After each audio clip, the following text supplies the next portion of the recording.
Thank you very much. I am the Managing Director of Silicon Valley Robotics, which is an industry association supporting innovation and commercialization of robotics. And my talk is very much coming from this perspective of commercializing innovative robotics. I am now also the VP of Global Robotics for the Association of Manufacturing Technologies. And we really have two completely different perspectives going there.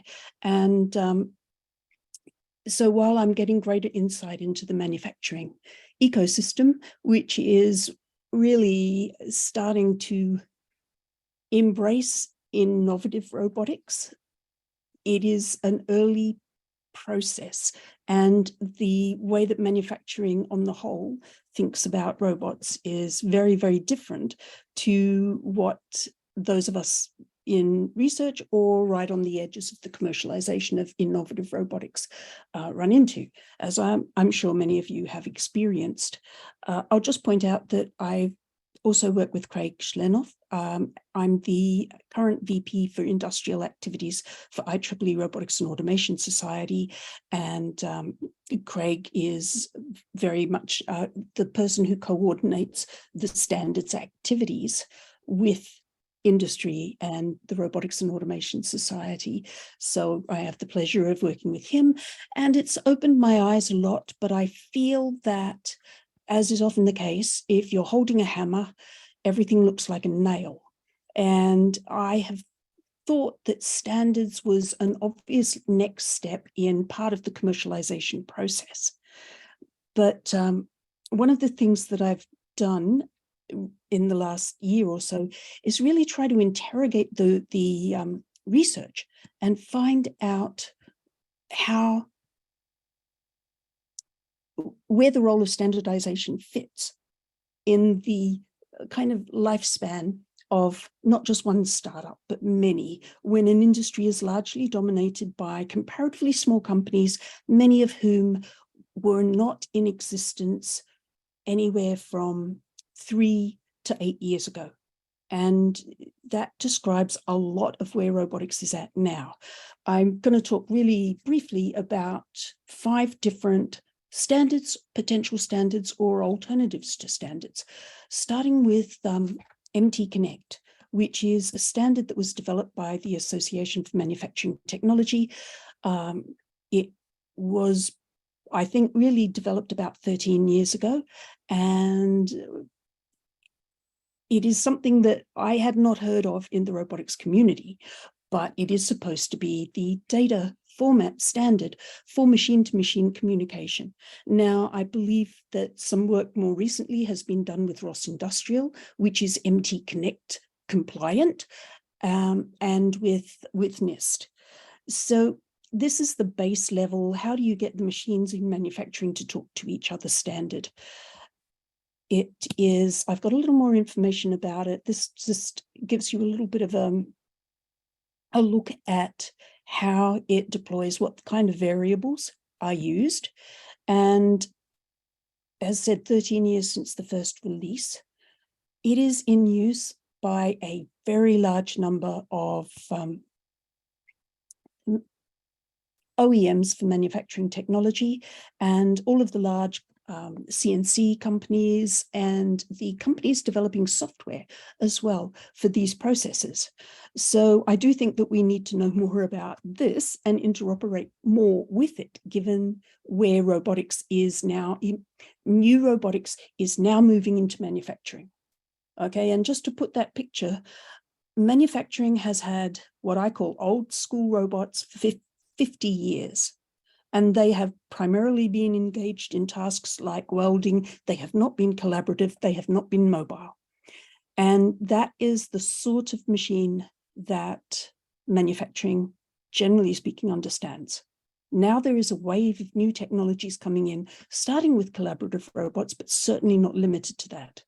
And what we're finding now is that the mobile robots are moving into the factory as much as they've made massive inroads into warehouses in the last 6 or so years.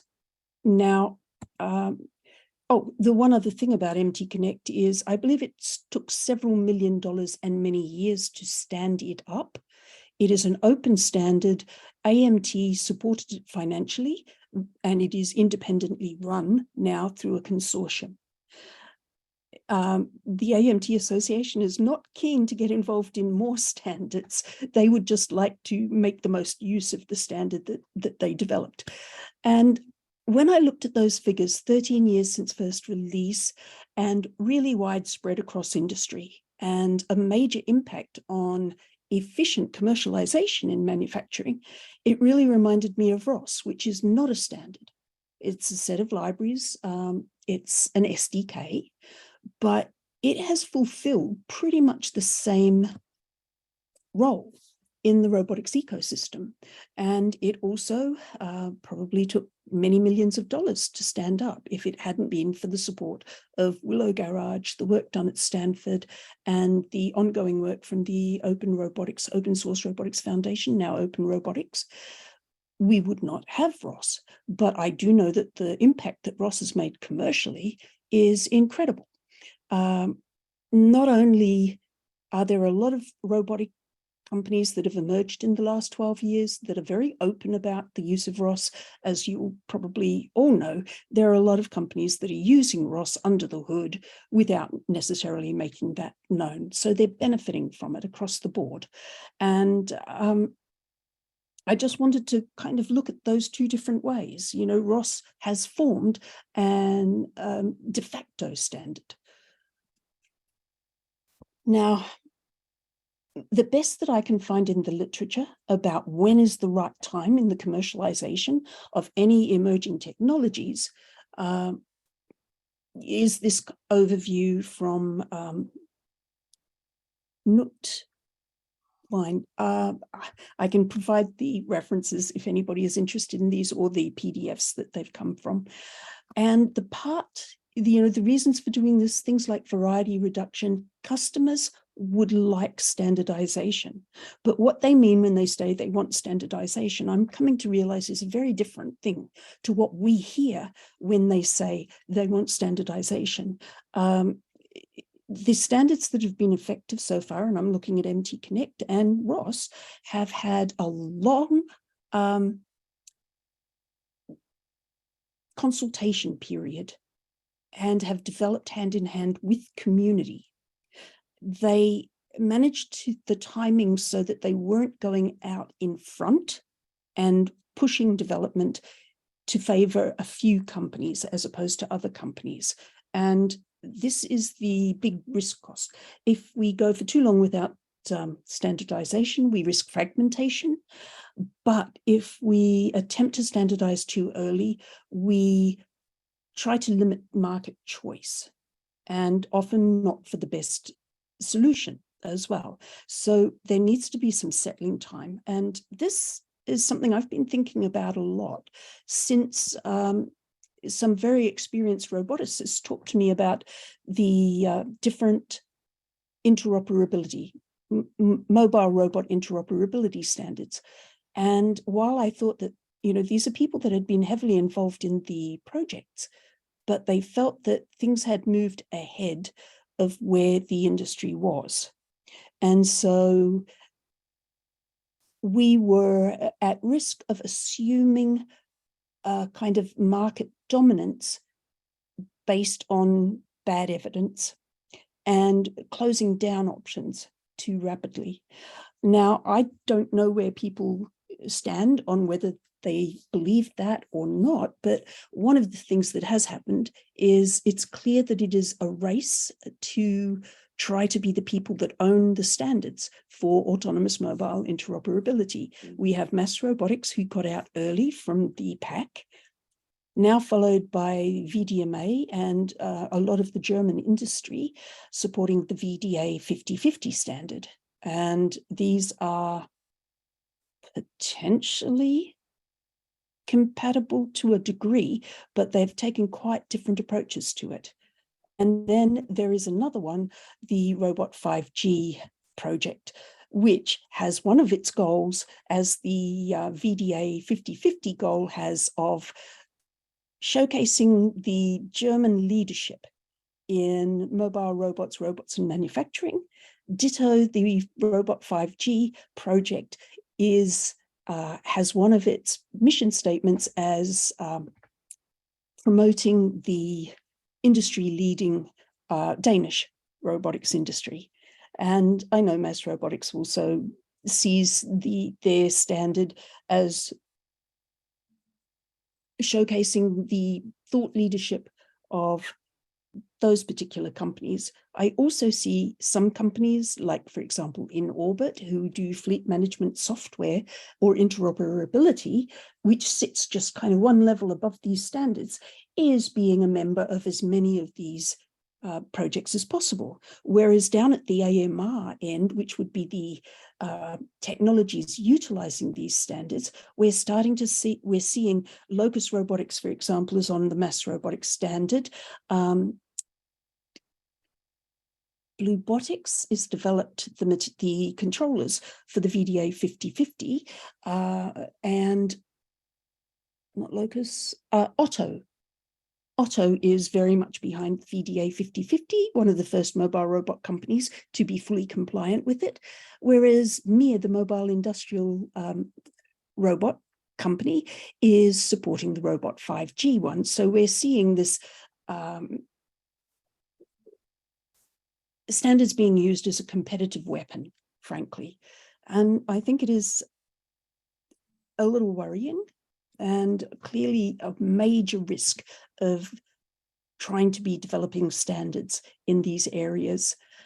And just leading on to, this is where I realize I bit off far more than I could chew, because we're encouraging quarterly technical network meetings in Silicon Valley Robotics to learn what the people that are bringing robotics into new products in the market, what challenges they're facing.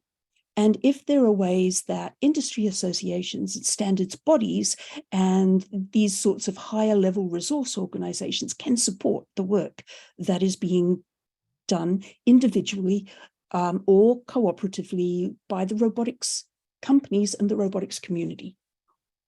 And one of the topics that really raised up about a year ago in our first technical meetings was URDF, the Universal Robot Descriptor Framework. And as I looked into this more and more, it seemed like this is a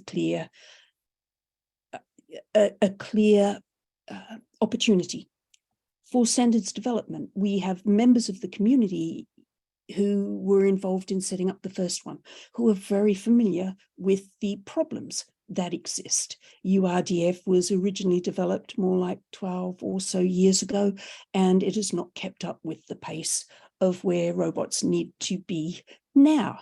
And so we convened meetings in February where we brought in Adam, Craig, we brought in members of ASTM, members of the standards community. And we also had the benefit of an amazing survey that was put together just at the end of last year by Daniela Toller and Peter Cork. And they had independently said, we need to do something about URDF. It is increasingly in use. It's very important, and everybody thinks it's not fit for purpose. Nobody's maintaining things. There are no good tutorials. And what I will say is, in the evaluations of the points in this survey, and I'm happy to share that document, first off, one of the things that surprised me is how much the actual manufacturers of robots were involved in releasing URDF, or sometimes not releasing it, but in some ways working with independent companies that needed access to that. But that doesn't mean that they share willingly with everybody or that they're updating the URDF models.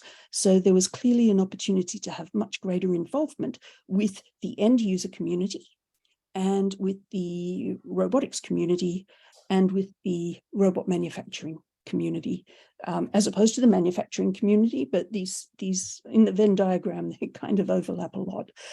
And these were the 9 key points from the survey. And what struck me is that really standards is only one of the 9 points.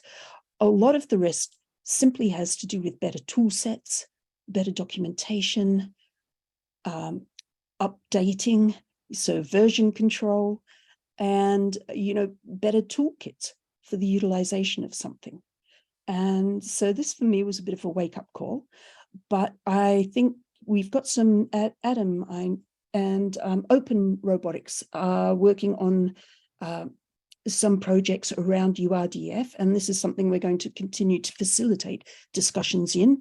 And I raise one more thing, because this is what's come up just last month, and it is offering the same, I can see this following the same pathway that the URDF discussion has followed, and that's neural radiance fields. So it was great to have NVIDIA talking before. Ryan Hickman, who gave this amazing talk at Google last month, is now at NVIDIA, and he's working on the topic of promoting NeRFs from research to production as a volumetric format.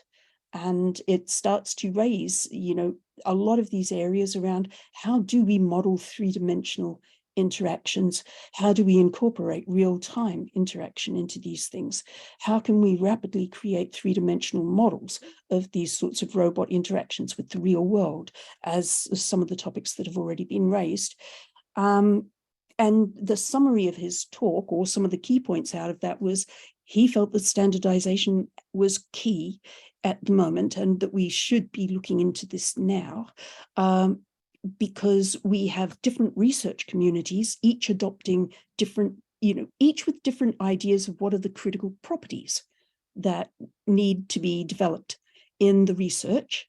And then we have a variety of platforms that are making this work possible, from NVIDIA and Waymo, Google, Meta, Unreal, and Blender.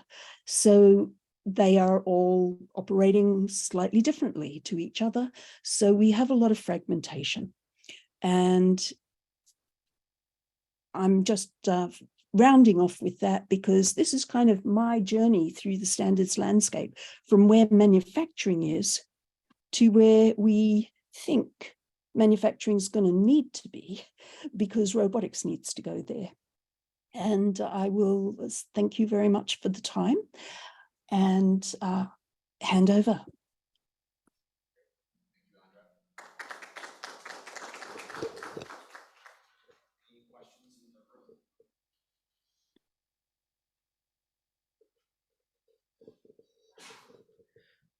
Do you have any suggestions for academics how to excite students on standards and be more involved as well in the process, and themselves be ready for the job market afterwards? Okay, well, it seems to me that most students get involved in standards out of sheer frustration, that they're having a lot of difficulty in their own work in some fashion or another. I believe that's the motivation that Daniela Toller had working with URDFs. Why are these models not maintained? Who should be maintaining them? What can we do to, have properly maintained data sets? And in some ways, research is the place that has resources to maintain a lot of these things, or to create these things. Whether or not to maintain them is another question. And I do point to the fact that it did take quite a bit of money to get both MT Connect and ROS up and running. And I'm assuming the same thing has happened with VDA 5050 and the other interoperability standards for AMRs. It takes a lot of time, so that's not necessarily compatible with the student cycle. However, I will take my hat off to the work that Craig and the others at NIST have done, and Craig in particular working with the IEEE Robotics Automation Society in looking at student travel scholarships for participation in standards workshops. And this is something that I realized talking to a lot of the exhibitors at ICRA this year. Many of them were not aware of the standards work that is being done through the Robotics and Automation Society. So we want to get industry, particularly early stage robotics industry, more engaged in the standards discussions. And, you know, the same process to the students. We want to show more about what is happening in standards, both in the industry in production, but also in these areas where it's time to start talking about it. And that can align with research areas that I believe are very, very interesting, you know. So particularly around, you know, simulation, sim to real, robot morphology, and emerging robot learning techniques and frameworks like URDF and NERF. So I think we can do a better job of showing students where there's a lot of interesting activity in standards, where, you know, these kind of cutting edge areas are, and that probably has greater alignment rather than looking at established standards that are going through 5-year review. Other questions in the room? So I have a question, Andra. You mentioned earlier, you know, there's kind of a race for people to own the standards, right? There's Yes. various groups that want to be first. I'm just curious as to your thoughts about maybe saturation within the standards space, and are there things we can do to better coordinate across those groups, or other incentives that can be made to make them more effective? You know, just your thoughts. Yes, I did start to worry about that greatly, because as money has gone into robotics, firstly, at a national level, countries, it looks great if they can say, our country is a leader in XYZ emerging area like robotics. So investing, therefore, into a standard that is developed out of the local industries that kind of de facto is highly compatible with some of the companies that are being developed in that country, rather than being developed at a global level. The other one is the standards organizations themselves who sell the standards, all suddenly being in a race to be writing standards for robotics, because robotics and AI are such growth areas right now. And I, again, take my hat off to the work that Craig is doing with NIST and with Robotics Automation Society on doing international standards coordination workshops at ICRA. And perhaps more often. I really feel Craig should answer that. But, you know, everybody seems to be chasing, and I'll use the AMR standard, interoperability standard, as an example. Everyone's chasing after that shiny object, but what are the areas that are not receiving attention? Maybe Craig, if you're online and available, if there's anything you want to add, please feel free.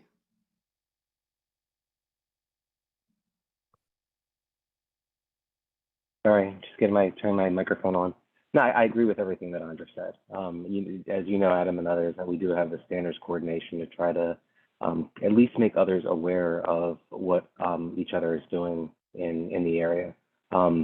It's tough because every standards organization has their incentives to do good and to bring things to their organization. And there's robotics is a huge area and something where there's lots of places for standardization. And so the best we can do is make people aware and make sure we're not stepping on each other's toes. And I think so far we've done a pretty good job at that, but there's always other stuff that we can do.